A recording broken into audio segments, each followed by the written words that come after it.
Пътека на красотата в природата, загледани в Деветашкото плато. Градът на село Крамолин, древната крепост сред скалите. Изкачваш скалист рид на село Крамолин. Пред теб се появяват руини на място, където някога са живели бойци, боляри и занаятчии. Няма табели, няма шум, само тишина и вятър, който носи истории. Ще стъпиш върху камъни, по които са крачели траки и римски войници.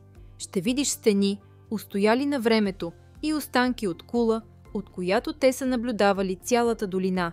Ще научиш за крепост, която е охранявала пътища, за село, потънало под язовир, и за тайни, заровени на метри под краката ти. Това място показва как една скала може да бъде дом, цитадела и свидетел на векове човешки съдби.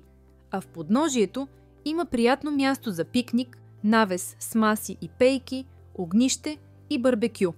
Искаш ли да откриеш крепост, за която не пише в учебниците? Гръбни вода, храна и обувки и поеми по склона. Тя те чака. Преминете по пътека на красотата в природата, загледани в Деветашкото плато, и посетете крепостта, градът над Крамолин.